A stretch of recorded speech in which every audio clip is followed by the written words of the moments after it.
I thank you all for your time. You can be doing a million and one other things, but you're spending time with me, so I'm appreciative.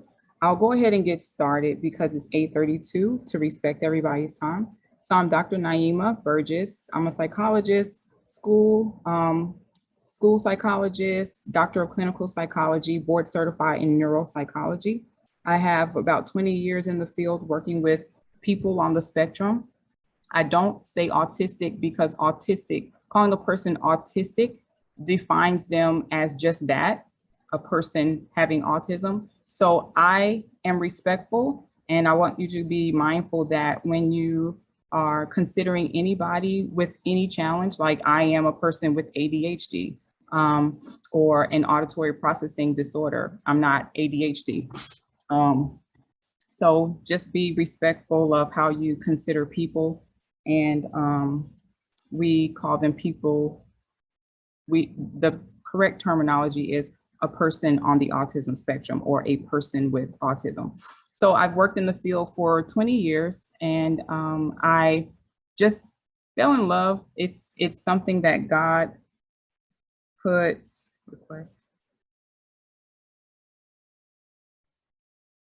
someone is requesting a live transcript. Hold on one second. It's enabled. I hope, yeah, there it is. So hopefully I speak clearly enough for it to come up properly. So, so I've been in the field for 20 years. I started out doing ABA therapy and then supervising clinicians with ABA that were providing ABA therapy and doing school psychology as well as evaluations. I now more so oversee people providing evaluations in ABA therapy, and we provide neuropsych evaluations as well as neurofeedback. And we have some exciting things to share at the end about some of the things that Giving Hope will be taking part in. So we're out of New York and we support people throughout the country. And we do have some clients overseas where it's mostly telehealth. We're going to jump in. Let me start you can save your questions for the end. I will open it up for questions. Okay, so I need to share my screen first. That would work. There we go. Share screen. We are there. And let me move this down because that's in my way. And let's do the slideshow. I definitely want to thank everybody that supports me with Giving Hope and what we are doing for the community. It's really an amazing experience. So this is Sexuality and Autism. And it's a very touchy topic.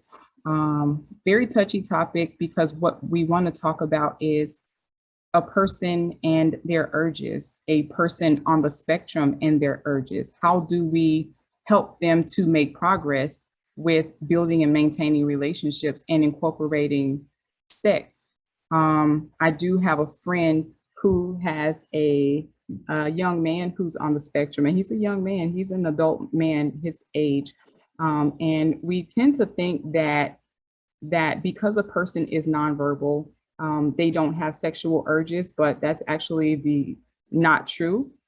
We are all humans and we have feelings, we have sensations, and we have desires. Just like when we are thirsty, we want to drink something. When we are hungry, we want to eat. And sex is the same exact thing. It's a natural urge, it's a natural desire, and it releases tension. And when you orgasm, it is an excitement that people feel. It is natural for humans, it's natural for animals, and it's life. So it's something that should be considered if you are a professional working with people on the spectrum. It's something for adults who have children, family members, parents, grandparents, to understand what their children are going through. As a child, they start to go through puberty, and their bodies change. The young girls, they become fatty. So I'm talking about the breasts, I'm talking about the bottoms. They start to fill out their bodies, and people become attracted to them and they become attracted to other people. Even in adulthood, you will have to understand this for your family members, because it's something that they will need help with. They will need help with processing what's going on with their body, what they're feeling, and being able to express that to people that they're interested in, and you helping them to understand what the boundaries are. Where do I draw the line? And what is okay, what is not okay? So as a growing adolescent and going into the older adult, the younger adult years, they're going to experience changes in their development. And I didn't even read this, but this is what I covered already. They're learning how to develop and maintain relationships. So for a parent, just as you taught your child how to walk, just as you heard your baby babbling, if your baby was talking, you would help them to form the words. It is the same thing with sexuality. When they're feeling these feelings, you have to help a person on the spectrum connect the dots so they will understand. And maybe they have touched themselves, and that's a natural thing for a person to fondle themselves. Maybe they have touched themselves, and maybe as a male, they have developed an erection, or maybe a female has experienced an orgasm as a teenager or going into her adult years. This is something that there are books that help you to explain what's going on with the body, and a visual is going to be so helpful for you, a visual aid. They will develop the pubic hairs, and it's important for you to go step by step and explain to them what each of those things are for. Helping to connect the dots helps them to understand. So they understand that there's an A and a B and a C. They need you to get them from A to B to C with sexuality, with what they're feeling, with young ladies developing their breasts and what they're for. It is helpful to express to them what it's helpful for in the natural life, in nature, excuse me, and in what are our bodies created for? What is the biology, the biological reason behind these changes? So helping them to see that, and you have to help them based on their cognitive capacity. So if it is a person with a lower IQ, you will have to have more pictures and break it down into discrete conversations. So very short sentences in a way that they can understand at their level. So somebody who is a savant and has 145 IQ, you would explain it differently, and you would help them to role play in a different way compared to a person who is at a different place cognitively, in a different developmentally cognitive place. So, and if it's someone who is nonverbal, you definitely continue to scaffold. And scaffold means you're giving as much information as possible with your words, but in short, discrete measures. So you're not inundating them with words, you're taking it step by step in small chunks. And it might be that you see them turning red because they're embarrassed. Yes, people on the spectrum have feelings. Or it might be that you see them just getting fidgety because it makes them uncomfortable. You want to talk about those things. You want to talk about those things. You want to accept them for who they are. And it's a good idea for you to show them pictures and talk about what their likes and dislikes are in people. Talk to them about what is a relationship. What is really a relationship? Because sometimes as people on the spectrum, they desire to build and maintain relationships, but that's one of their challenges. and they fall short because people will think they're odd or they're weird, and they're just different and have a hard time connecting. So you want to be open and have an open floor about what they're experiencing, what other people might see, and coach them through what they're experiencing. I don't know what just happened. Something happened. Okay, hold on. We're still here. Okay, good. Coach them through what they're experiencing, coach them through what they are feeling. Let them have the floor to express themselves, and you don't want to rush them in their conversations. If it becomes too intense for you, because I know as parents, we don't want to see our babies grow up, because I am also talking about an adult person who is on the autism spectrum and experiencing their relationship with their spouse. It can be very difficult for them to maintain those relationships, express their sexual urges and their needs, and to talk about what you're supposed to do before and after and during. It might be very uncomfortable for you as a parent or a sibling to express this and hear this, but you have to get all the way vulnerable. You have to, and I'm just going to say, you have to be able to get naked, and not physically, but you have to let down your guards as a parent. You have to let down your guards as a sibling, if you're a sibling, and a peer, and you have to be willing to be all the way vulnerable and tell the truth about what is going on with them. And it will be uncomfortable. It will be uncomfortable to hear them say certain things, but it is better for them to have the conversation with you. It is better for them to be able to role play with you. It is better for you to show a male what exactly happens when you become erect, showing and telling them what the urges are and teaching them how to protect themselves.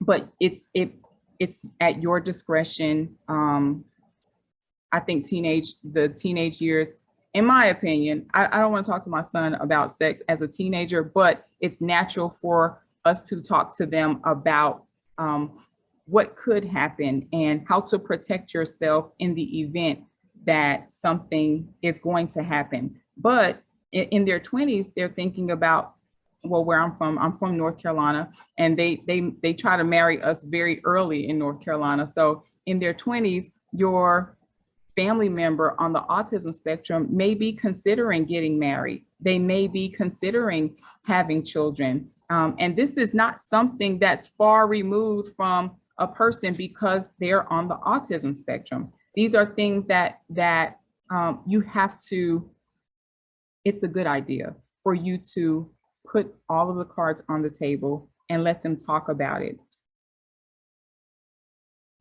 And you have to gauge whether or not they're ready for it.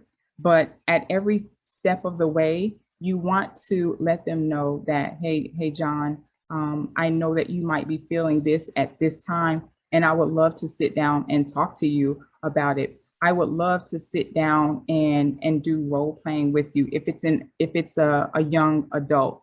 I know this may be embarrassing for you, but I want to help you along the way. I'm your parent or I'm your sibling, and I know that I need help in this area in life, and I know that you might need help in the area of finding a girlfriend, or what to do when you're feeling a certain way with your girlfriend or your boyfriend, and taking it to the next level. So they're going to have to, they need help with understanding how to start the relationship, what is actually going on within the relationship, and what does it mean when somebody looks at you with googly eyes. So since autism is a communication and a socialization disorder, they need help with understanding when your girlfriend look at you like this because you forgot her birthday.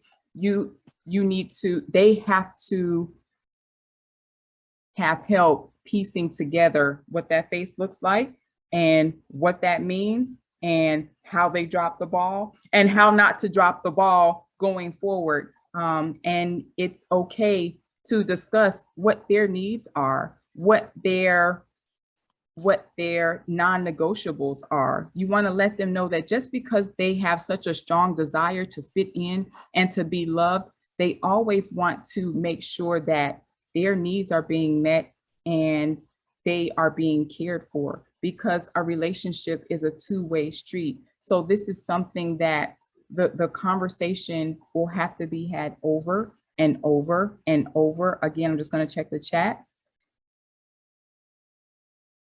Yes, we do have recordings, everybody. You will have to have the conversation over and over again. So you might get 10%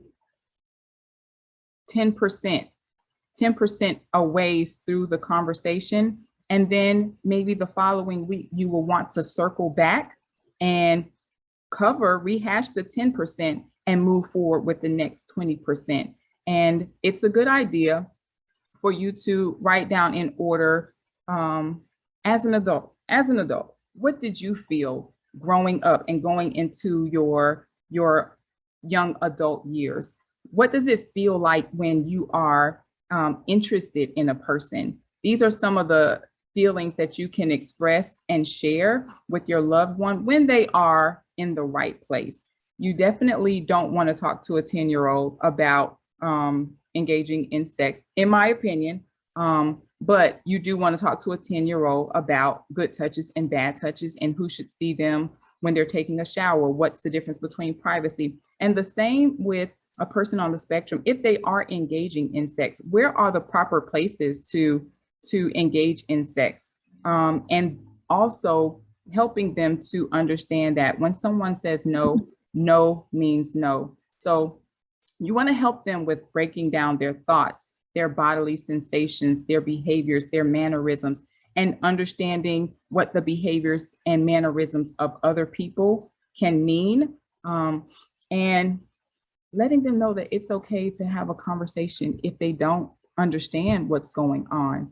For me, I used to be very passive, and I used to keep my mouth shut a lot and just try to understand based on my own perception. So now in life, I've learned to assert myself, and if I have a question, no question is a stupid question. And it might sound stupid to some people, but it's okay. At least I will have asked the question and then I will know more. So for our babies, our people, our family members, our peers on the spectrum, you want to take the spotlight off of the disability as something negative and highlight their strengths and let them know that we all need help in a specific area or certain areas in our life. And it's okay. It's okay when you don't know to ask.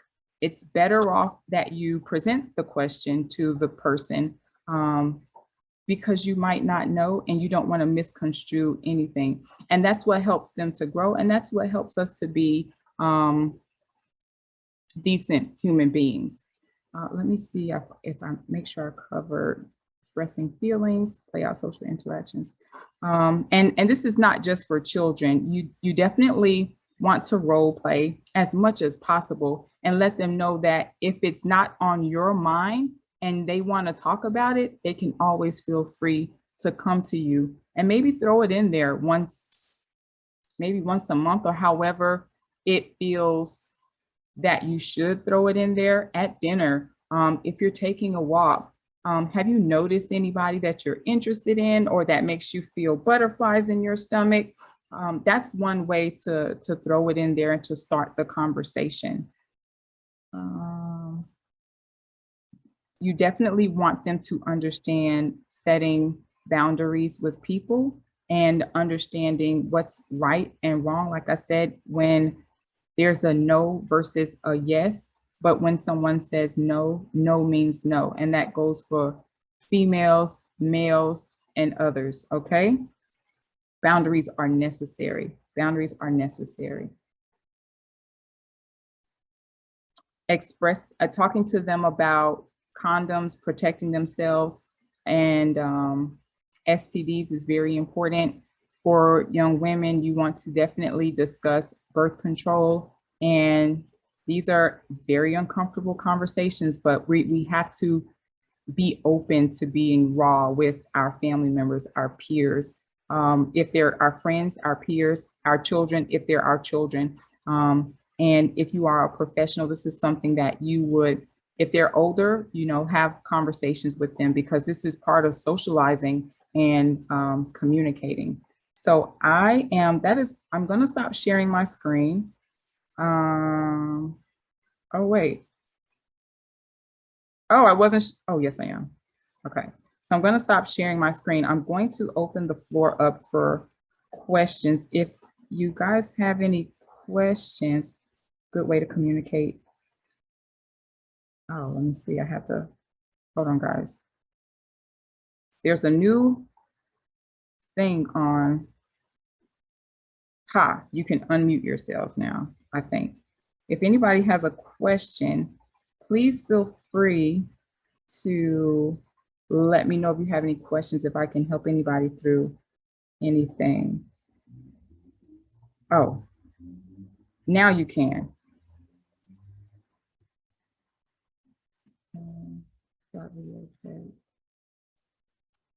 Okay, so if you have any questions and you feel shy, you can ask the questions in the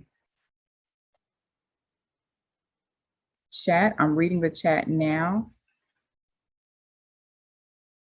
I've heard many people on the spectrum, including my own friends, say they prefer to be referred to as autistic person. That's interesting. So in our field, when you label somebody as autistic, you are, if you call them autistic, and I guess everybody is different, it is labeling them as that, and that disability supersedes who they are. So that's what we've been taught in our field. But you can definitely ask the person specifically what they prefer to be referred to as. They prefer to be referred to as autistic person rather than person with autism. It's kind of Black person rather than person with Blackness. Well, the question says it's kind of like how one says Black person rather than person with Blackness. I definitely understand that, but I was just taught a different way. And in my opinion, respectfully, when you label some, and everybody is different. And if I came across a person that preferred to be referred in that manner, hands down, absolutely. This is the 6 reporting now available. Yes, we do have a link. I can give you our link for the other Understanding Autisms. And yes, it's part of me. That's great.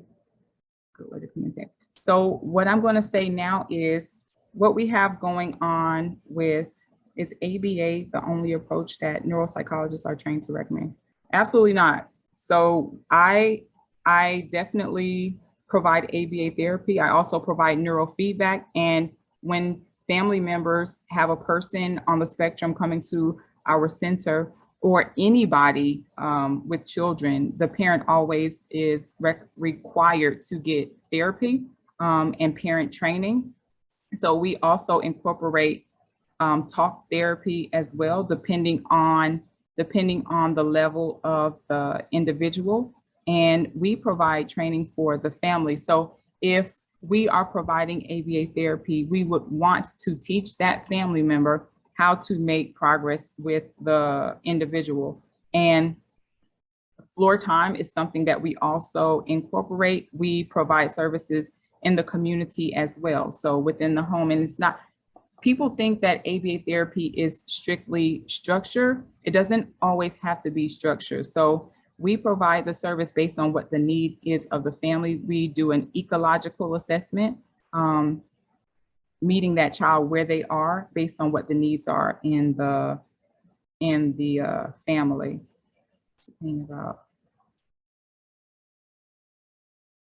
DIR and floor time. I don't think that you should use one type of therapy with an individual. I have an eclectic approach. Some days you will have to be more open to them expressing their emotions, and other days you might need to incorporate more behavioral supports for them. It depends on what's going on with the family.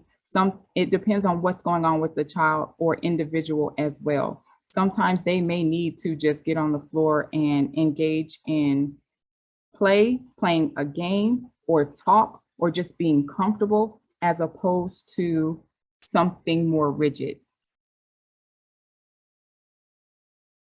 Yes, thank you so much. Meet them where they're at.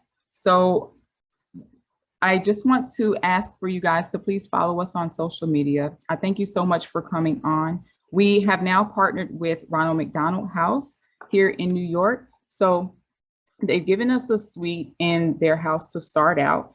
And what we are providing is services in the center and in the home. So for anybody who has a child or a family member on the autism spectrum, then that person and their family can come and stay in the Ronald McDonald House as long as you live outside of New York in order to receive services from us. So we'll provide the evaluation and begin with the treatment in our center and in the home, which the home will be the Ronald McDonald House. And you can have, I think, up to 3 adult family members that stay in the suite. So that's something that's new, and they're doing renovations right now. But from what I heard, she's very glad that she wasn't put through ABA therapy. So sometimes ABA therapy can be very traumatic, and I will say there's a shortage on ABA clinicians, right? So some people really know how to make progress in the therapeutic approach, and some people don't know how to make progress with that specific therapeutic approach.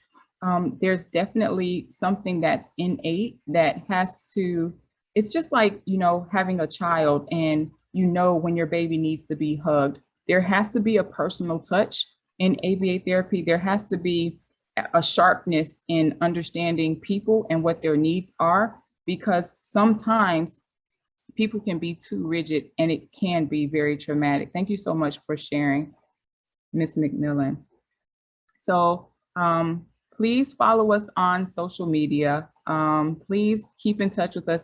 We're actually going to send out an email so that you can subscribe to our newsletters and be a part of our community. We're here every first Thursday of the month. I appreciate you all, and I wish you the best. If you need me, you can reach out to me at admin@givinghopellc.org, admin@givinghopellc.org.